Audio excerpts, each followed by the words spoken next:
and I want to welcome everybody here, which is to what has become my favorite part of time in my whole week, Wednesday morning, when I get to share space with amazing people and learn together and pick up some new nugget of information that we can all use in our lives and in our businesses. So in a moment, I'll introduce Kerri, but I did want to give a little tip. I'd like to start off with a tip. So the past few weeks when I've been giving my tips, it's been about how to organize lists. And first it was how to download your contacts from LinkedIn, which was super helpful, I've heard, and it was for me. And then how to segment your list and kind of keep track of who your closest advocates, who's your unpaid sales force, and really loving them up and making them a special list, and then kind of segmenting your list.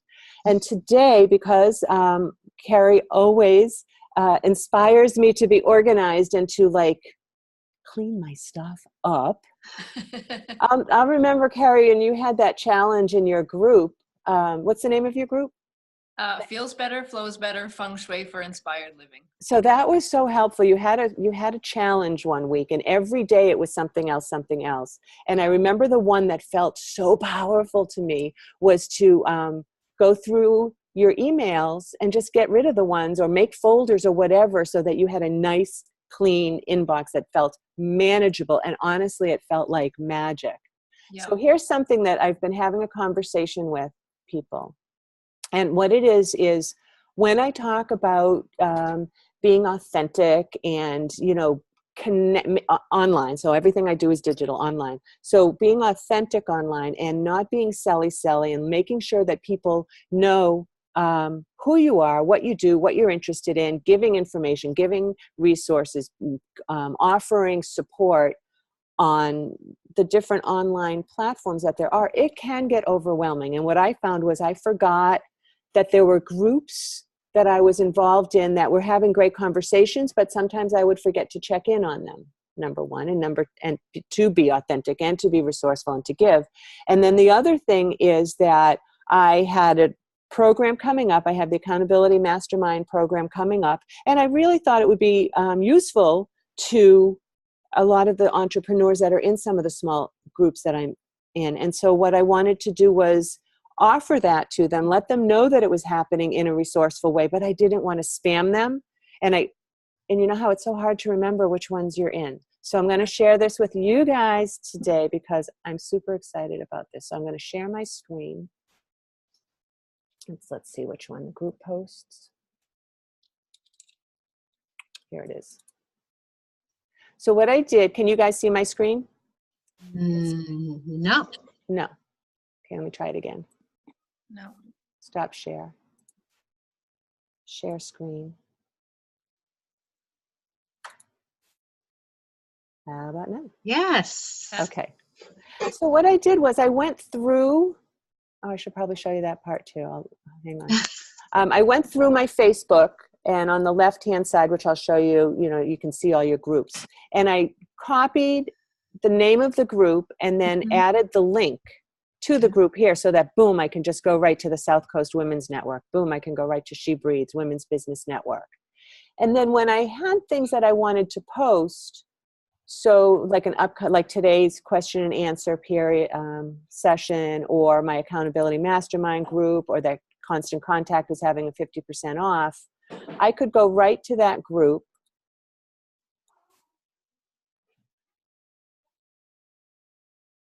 and hop in there and add it.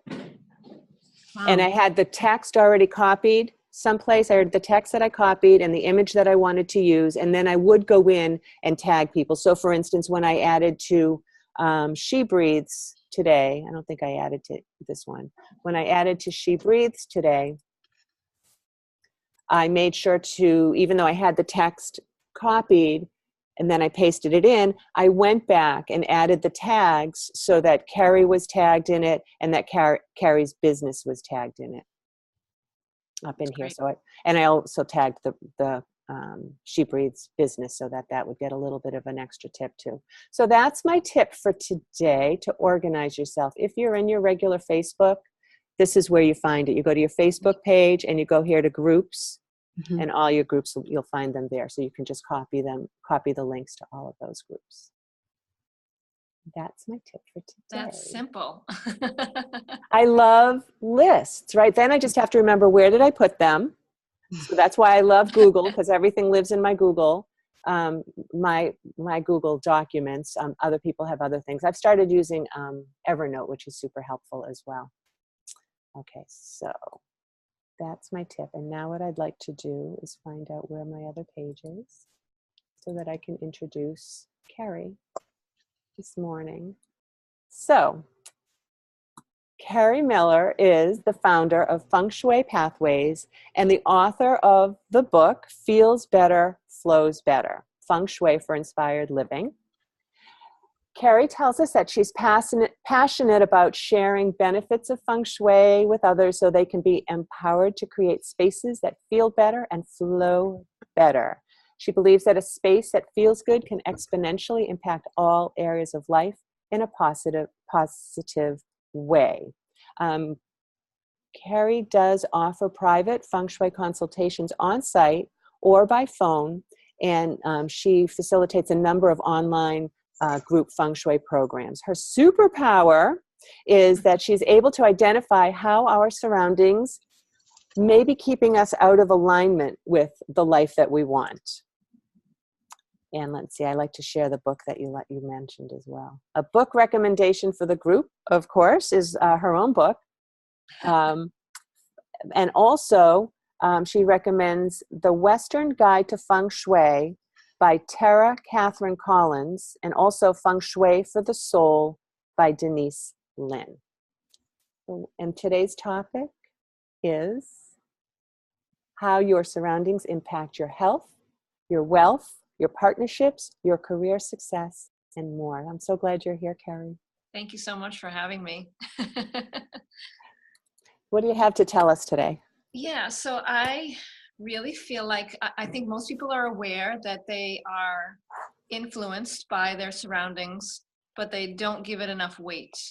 And I really like to remind people how much the space that you're in has an impact on you on a day-to-day basis, and from where you seat yourself every day to the items that you surround yourself with.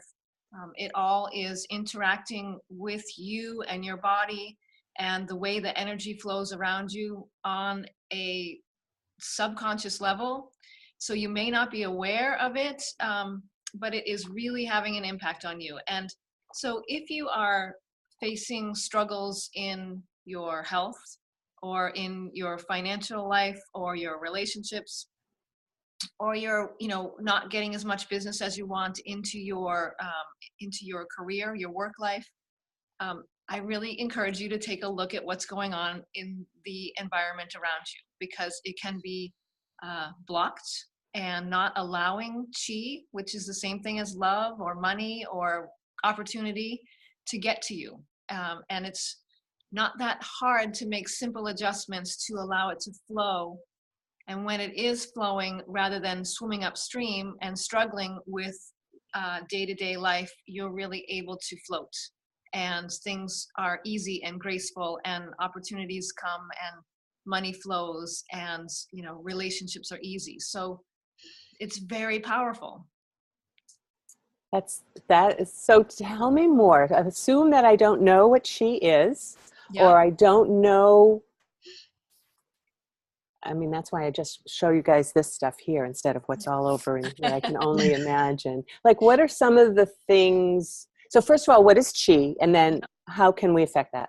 Yeah, so chi is an invisible life force energy that animates everything in life. So it's what gives us life. It's what makes the plants grow. It's what makes water flow and the wind blow.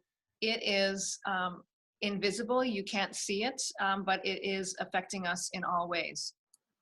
We all have our own personal chi, but it's important to know that everything in our surroundings also has chi, an energy force to it, and that we are connected to everything in our surroundings. So if you can imagine like an invisible cord between you and all of the books on your desk, or all of the pieces of paper on the counter, or all of the things that you've collected through the years, you can see how you can start to feel depleted or drained because of, you know, the way the energy is moving back and forth between you.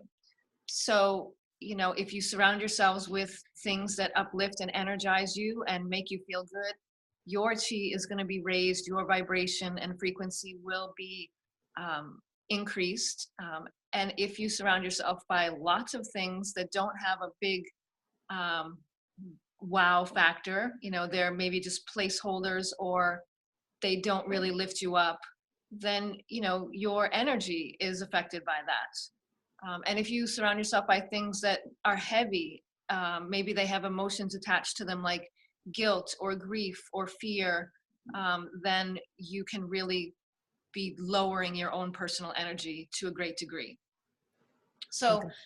you know, that's one of the things we start with, is taking a look at what you've surrounded yourself with and whether or not that is lifting you up.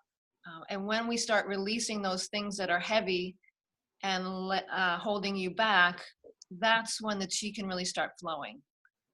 And so, you know, chi is always moving through your space. And if you think of it like, you know, if you think of it like water, like if you were to see, you know, your front door open and a whole flood of water to rush into your house, you know, where would that water go and where would it get stuck and where would it stagnate and where wouldn't it be able to reach?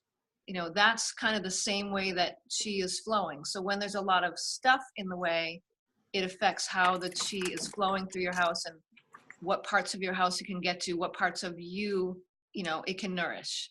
So it really does have a big impact. You know, listening to you a few times that I've seen you speak and I follow you on your group.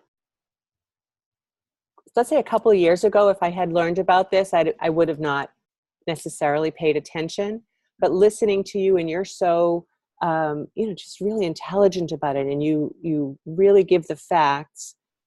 And now that I have you in my head when I walk around my house, and especially because I met you at the time that I was clearing out my other house, 22 years of huge house, so many kids, barns, so much stuff, where I came into a house that we're building so empty. Right. And so it was just a clear visual, what's the word, validation of everything that I've ever heard you say. Right. And I don't know that I would have really realized that without going through this transition. Yes. And, you know, a lot of times the people that come to me are in that transition. They're either moving, they've just gone through a divorce, they're changing jobs, and it really gets them to think about things in a different way. So you have a great blank slate in front of you to really design your space so that the chi is nourishing you throughout the day, throughout the night. And it's really, you know, one of the challenges that I face as a Feng Shui expert is going into homes that were built without Feng Shui in mind. And so, you know, there are walls where there shouldn't be, or, you know, the best Feng Shui setup is hard to achieve because of how the house was built. And so it's really important to consider that. It's great when you can consider it as you're building a home. But one of the things that I do is work with the energy so that, you know, we can correct for the fact that, you know, you can't be on the ideal wall with your headboard or things like that. So, you know, there is a way to always adjust the energy and shift it so that it's coming to you in the most positive way, but you just first have to be aware of it. And so I'm glad that I made you aware of it. You did. So what are some of the things that you've had to deal with that people have worked through with you? What kind of changes have you made? Yeah, so a lot of times we will work through, you know, how they are set up to receive the energy. You know, a lot of times people just naturally kind of set up the space so that maybe the energy is coming at them in a harsh way. So we will try to soften that, or we'll adjust their position so that they are, you know, receiving it in a way that can be more nourishing instead of harsh. You know, if you're sitting, you know, so just imagine that every day you get up and you have to walk around the coffee table get out of your seat, and every day you're banging your leg on the corner of the coffee table. That energetically over time really has an impact, an imprint on you, which, we can correct for those simple things to just create just ease and flow throughout your home, throughout your, your daily routine, and really setting you up so that you are feeling supported by the energy instead of fighting against it. I think it's really important in business to, make sure that you are seen in a particular way and that you are able to focus on the work in front of you. And so, especially with people in business, we look at how they're set up and what their attention is on and how the energy is flowing to them, whether it's in a supportive way or a way that might be subliminally distracting and pulling them away from the work that they want to be doing. So what are some things we can do, say, in our workspaces that can help us with that? So probably one of the most important things is to make sure that you're set up in the command position, which means that you have, a fairly solid wall behind you. It's ideal if it's completely solid and there's no windows behind you. Check. Yeah, you want to be able to have a view of the room in front of you and a view of the doorway. This allows your body, your central nervous system just relaxes when you have your back up against the wall and when you can see what's coming at you. So just on a subliminal level, it allows you to focus better on what's in front of you because your body isn't sending out signals behind you to see if anything's approaching or if you're going to get surprised by anything. And it allows you a view of, what you're working on, both what's physically in front of you and also, your business in front of you or all of what's in front of you so that you can see what's approaching you and have some lead time to react. And so in effect, you're not getting, stabbed in the back at work or, surprised by things that are coming at you. You're really more prepared energetically. And are there things that, like, should we have a completely empty desk? Should we have certain things that we keep beside us? Yeah, well, I think that whatever your work is, you need to have the tools that you need to work, easily accessible and organized so you can reach it and not have to get up and stop your work to go find what you need. So, whatever is necessary for you to do your work should obviously be within your reach while you're working. But also, you want your space to be uplifting and inspiring. So, think about the energy you're surrounding yourself with. And, if having stacks of paper and to-do lists on your desks is overwhelming and depleting for you, then, you might want to take a look at that and see if you can tone that down and maybe add some items that remind you that you are in charge, that you have time, that you are inspired by the work that you do. That's awesome. Wonder if anybody on the call at this point, I didn't get any write-in questions, but does Kathy or Jody, do you have any questions for Kerri? Now that I heard what you said, Kerri, I'm thinking about how the different spots in my house where I have my work set up. And I am up against a solid wall, but I'm not necessarily viewing the whole space in front of me due to the way the room is set up. Right.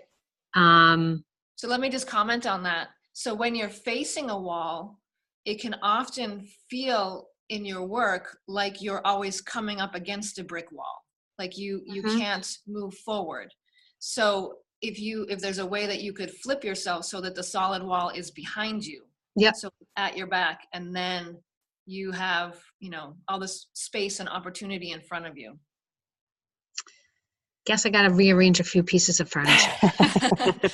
Well, what's interesting is to try it and see how it feels. A lot of times, right off the bat, when you go into a room, it may not necessarily be clear which is the most commanding wall to sit at, which is the most powerful position to be in. But if you just kind of go stand in different areas, you will, and pay attention, you'll start to notice which one feels the most at ease and supportive to you. So I have a few ideas. Okay, let me rearrange the furniture in my head and then see if my family that I live with is okay with that. The idea that I had 1,000 years ago is really the best idea. Ah, Yes. oh, your first intuition was the best. Yeah, it really was. Interesting. It's the room where I envision where I would place myself against a solid wall, and I would have the whole room in front of me. So it's a room that you can come at from two different entry points. And the one solid wall allows the person who sits that way to see both of those doors. And that's really where I've wanted my space all along, but come up against some people obstacles in my house. Susan knows. I'll work on it.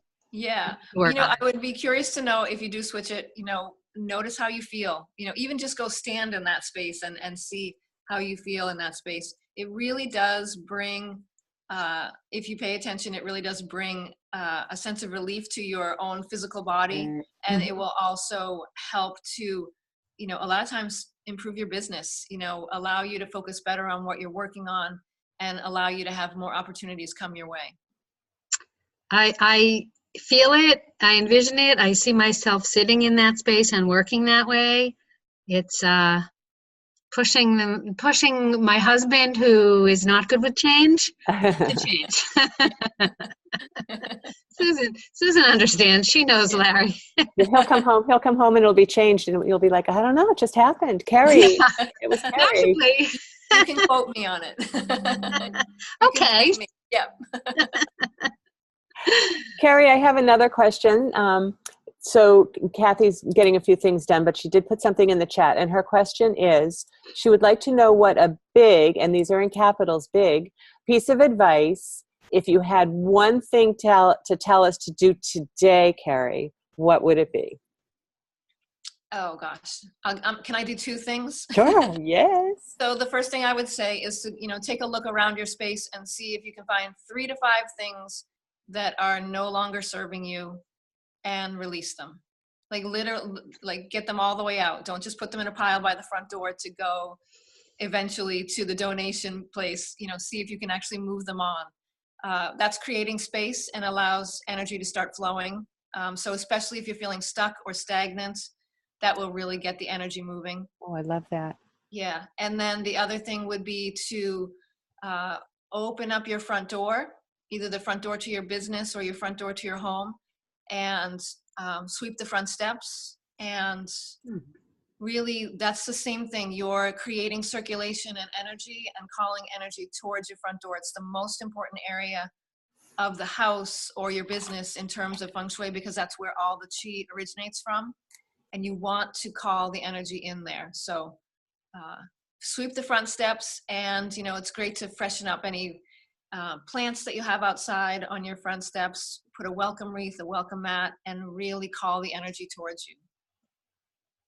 I'm going to go sweep my front steps. It's amazing. I do it often, but I can honestly say that almost every time I do it, I end up with a new client or a new opportunity within days. So there's just something about it, and I wouldn't still be doing it if it wasn't working for me. So it's really powerful, especially if you put a lot of intention into it as you're doing it, and speak the fact that you're calling in opportunities and blessings and financial support.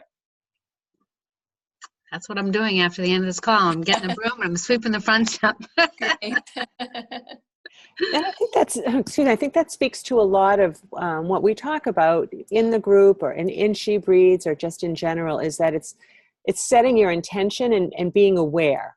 Right. So, Kathy's on this call, and I'll never forget the time that she gave the talk at She Breathes, and it was just being aware of synchronicity, being aware of, if I stand here, how do I feel, right? Like a lot of times people just go to work and they just do their stuff, but to be really aware. Right. I think I'm so glad that you pointed all of that out. And those are 2 really good tips that we'll be able to do right away. That's a slanted ceiling behind you? It is. So one thing I would recommend for you is you can often find at IKEA or online, there are they're called uplights or can lights that sit on the floor. If you were to put them in the corner behind you, pointing up, I love it that. energetically lifts the ceiling. So it would help so that the chi is not flowing behind you and kind of down on top of you. That's one way to lift that. You could also put an image of a mountain behind you, or some trees or plants that have upward growing energy. Do you I could know, so plants you, behind you. yes, I know Kathy says your setting is gorgeous and speaks to all that you teach. That's what Oh, she's thank writing you. in the chat. Thank you. You know what? That you pegged it, because often, so this is my workspace and it's up on the loft, but sometimes I don't want to come up here because I feel that Yes, energy. exactly. So I just sit at my kitchen table, which kills my back because this is a stand-up desk. Right. Yeah, so I'm going to do that. Yes. So the way that the chi is flowing is kind of flowing up to the ceiling and then down on top of you. So it's really compressing, and that can feel stifling after a while. Absolutely right. Yeah. Yeah. Awesome. I hope that helps. Great. It helped a lot. So as we're kind of getting to the end of our time here, I love a good call to action, right? So Yes. you had mentioned that. So the special offer you told me, and I'm assuming this is still the case, is book any Feng Shui assessment package of 6 weeks or more as a special offer for the people who listen to this program. 6 weeks or more, receive a bonus session where we'll focus on your front door, the most important Feng Shui area of your home, including suggestions to help call more vital qi into your home or business. So people just have to mention "Ask Me Another" or "Rise Above the Noise" Yes. that they saw you here, and then that will be the bonus. Yeah, absolutely. I think that, usually when we go into a Feng Shui consultation, there's a few goals in mind. And so sometimes we don't always focus on the front door. In the longer packages, we definitely make that a point, but this will ensure that everybody gets that. I think it's a real jump start for the energy, no matter what you're working on otherwise. So. Awesome. And again, just give your website again and your groups and Yes. how people can find you. So my website is fengshuipathways.com. It's FENGSHUI, and then pathways with an S. And I'm on Facebook. I have a group called, it's named after the book, Feels Better, Flows Better, Feng Shui for Inspired Living.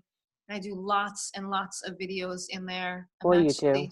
Yeah, I'm going to be doing a series probably maybe starting this afternoon, where I'm talking about why you don't like the energy in your space, or why you don't feel comfortable in your space. So there's going to be 3 or 4 different reasons that I give about why most people are feeling unsettled in their space. So awesome. Well, thank you. Thanks for all of that. Thanks for all you do. You're very, very generous in those groups. You give away a lot of great information. I've learned a lot from you. That's good. I'm so glad. Thank you very much. Great. Well, thanks for coming this morning, everybody. Enjoy the rest of your week. Bye, everyone. Take care.